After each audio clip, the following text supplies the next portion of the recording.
Howdy, howdy. My name's Trishaly, and this is the Common Sense Cowgirl.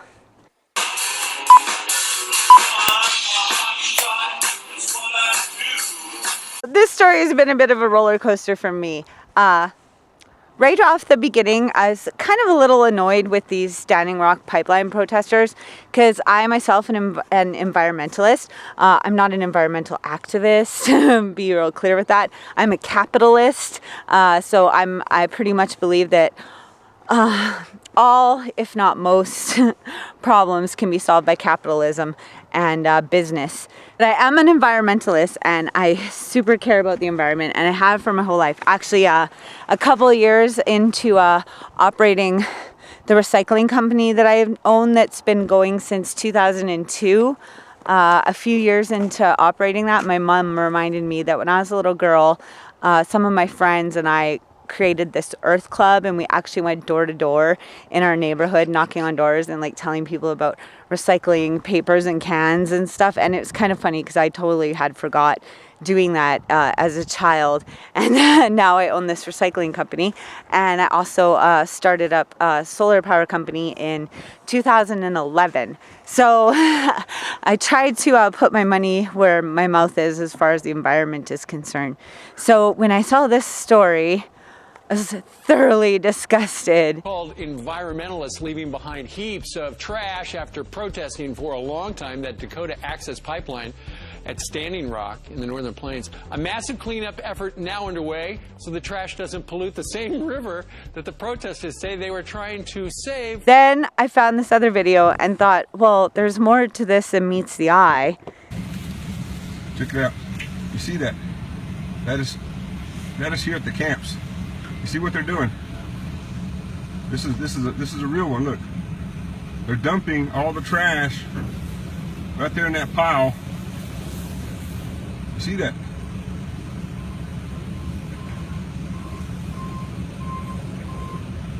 They're not loading that. They're not loading that truck up. They're trying to dump it and trying to make it look like a bigger mess. There's a guy over there. He's out there taking pictures and stuff, and he works for Morton County. But that truck literally came in here, and it's got a load of stuff on it. Let me see if I can't get a little closer. But remember what I was telling y'all about stuff being staged? Look there. He's unloading it. He's trying to get all that stuff out of there. Now these people are supposed to work for the city, but they're bringing the trash and they're dumping it right here in a pile. See that? You see that guy over there? He's been walking around trying to get the people here to sit down on lawn chairs so he can take a picture of them sitting down on lawn chairs while everybody else is working. See him walking away? Yeah. So he's trying to stage. Look at this. They're trying to stage to make it look a lot dirtier and trashier than it is. I mean, it doesn't make any sense to me why they would bring the trash and just start piling it here.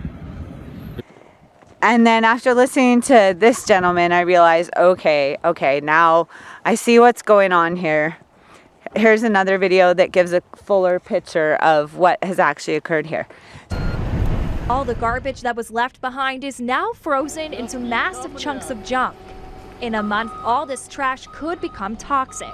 Standing Rock Environmental Protection Agency and Dakota Sanitation are working together to try and avert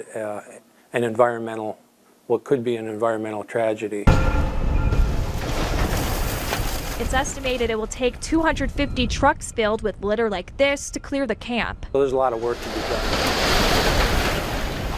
Each load that's dumped is inspected by the Morton County Sheriff's Department. We are looking for, as I said, anything illegal, anything that might be used to, I guess, harm our officers during a protest. Authorities are also searching through the piles for evidence they hope they don't find. As bad as it sounds, we're looking for people that may have died and could be wrapped up in, a canvas or a tarp or a tent. As far as this gentleman seeing them dump the truck, well, we now know that the reason that the trash was dumped out on this location was so that they could sift through it and make sure there wasn't anything, any kind of like incriminating evidence or maybe a dead body, or they just had to make sure what was exactly in this stuff that they were collecting from the protest site before they could just go ahead and dump it. So that's obviously what's going on there. But if you know more about what's actually going on and you want to dispute the claim, you can go ahead and do that. But from this other video, you can see that, obviously a lot of people left a lot of junk behind after their protest scenario. So Video is for the purposes of cleanup crew to take you on a virtual tour. What we're looking at right now is Osheti side. I'm starting on Media Hill, walking you down Main Road and starting with the outskirts of camp in that direction. I'm taking pictures in a left to right format and staying on mostly drivable roads. I'm trying to give you a good idea of what is left behind at camp. There is 500 people total at both Rosebud and Osheti right now. To give you a frame of reference, there was anywhere between 10,000 to 15,000 during Thanksgiving. A lot of these people got snowed out or have just left their things thinking that it could be useful to someone else, which a lot of it has. A lot of it still has to be dealt with. As you can see, there is a massive garbage pile. It looks pretty scary, but that is the garbage that we have produced here since November 1st. People at both camps seem to be in coherence with the same intentions of cleaning up camps. So organizing people to help us get this going will not be a problem. And as always, Standing Rock is symbolic in the issues going on around the world. We've circled around to yet another great issue in the world, and that's living in a disposable society.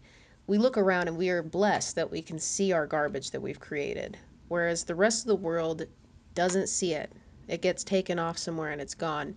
And I'm looking around and I am hopeful and optimistic that it's going to encourage people to take steps into a less disposable world, using and reusing materials in a smart way, down to what we do with our human waste. So I have no doubt that Standing Rock will again blow the world away with the message of hope, strength, and solidarity. So basically, it looks like there may be an effort for these protesters to clean up their mess.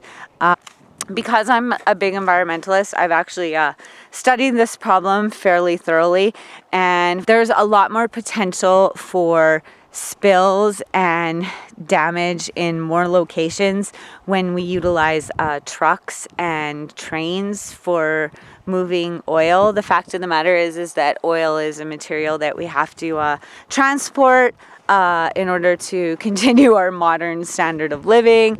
And so with that being said, there's going to be a need to transport this material. And so pipelines are the least expensive and the most efficient and the safest way that we can do that at this time. However, that's not to say that there's not new technology that's going to come out that's going to improve the situation. I'm here in our local city, Camrose, Alberta, and this is the parking lot at our local pipe yard. And as you can see, it's a graveyard.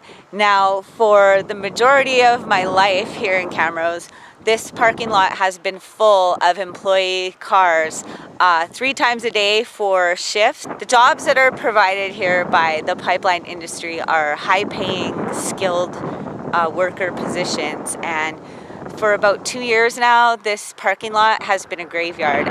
As you can see, there's no cars here at all. I guess they have a skeleton crew that's just doing maintenance and stuff. But if the XL pipeline goes through, it'll start in Hardisty, which is just southeast of Camrose, and so this parking lot will be full when that happens. There's also another pipe yard over there and one over there, and so if this industry fires back up, all of these people that live in my community will have good jobs again, And for a lot of people, they've actually moved away from the community. Some of those people will move back, and it just boons a high amount of opportunity in our community and other communities in North America. So I am super happy that Donald Trump has put the XL pipeline back on the table, and it's really exciting for the effect that it's going to have. It's been kind of depressing to watch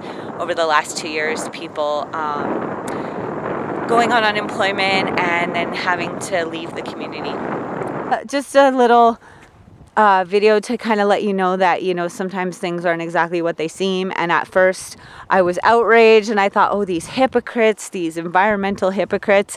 And then I saw the video of them dumping the truck, and then I thought, oh my gosh, the news is just out of hand. They're actually faking these news stories now.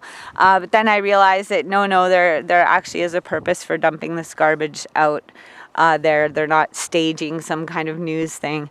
And it's just good to see that potentially there will be an effort by the people that actually made the mess to come and clean it up. So I will definitely keep you updated if I see any more information about whether or not or how these cleanup efforts progress. I will definitely keep you abreast of that.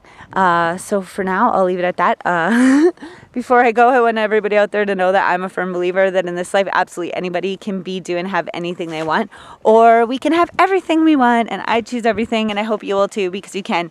So just ask me how. Have an amazing day, and if I don't see you in the future, I'll see you out here in the pasture. Bye, y'all. Thanks for watching.